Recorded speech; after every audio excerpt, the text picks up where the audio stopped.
In 3 decades, a Texas family has lived with the weight of a murder accusation they say never should have happened. But now prosecutors are moving to declare 4 people innocent in the Austin yogurt shop murders. But as Rebecca Lopez shows us, for one family, this moment of justice comes too late. We would have had a completely different life. Maurice Pierce's family has lived under the shadow of a capital murder accusation since the night Austin police arrested him and accused him of killing 4 teenage girls inside a yogurt shop in 1991. The SWAT team came to our house, hog-tied him in front of our house. Pierce was first questioned weeks after the murders when he was caught with a weapon at North Cross Mall. He was a teenager. Nearly 8 years later, Pierce and 3 other young men were named co-conspirators. They were sent to prison. Robert Springsteen was sentenced to death. But there was no forensic evidence tying any of the 4 men to the crime. DNA found on one of the victims excluded all of them.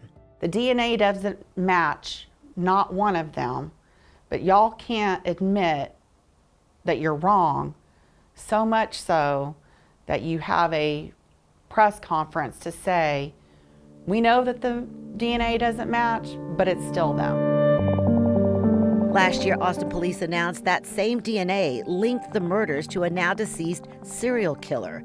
Now prosecutors are moving to formally declare the 4 men innocent. Maurice Pierce will be cleared posthumously. I'm grateful that his name's going to be cleared. That's what we've always wanted. But he's not here.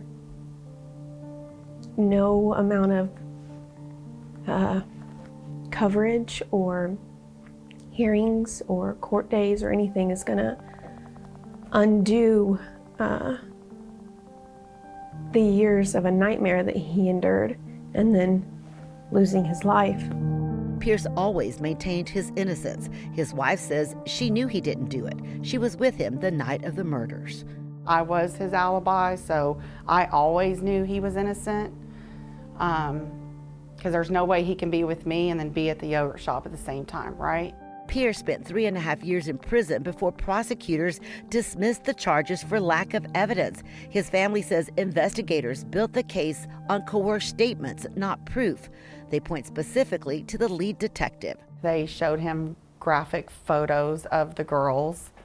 They told him that the gun he was holding was the murder weapon.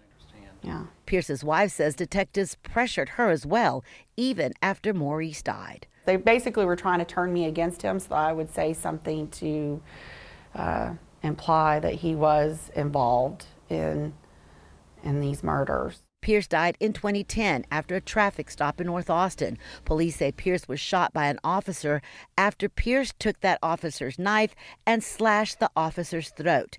His family blames years of harassment and fear of police for what happened. His daughter was on the phone with her father when he was killed. She wants people to remember the man beyond the headlines. I feel like he was dehumanized. I feel like people forgot that there was a human there. He was still a man that laughed and loved. The hearing to clear Maurice Pierce's name is expected to take less than a day. For this family, it has taken more than 3 decades. Rebecca Lopez, WFAA.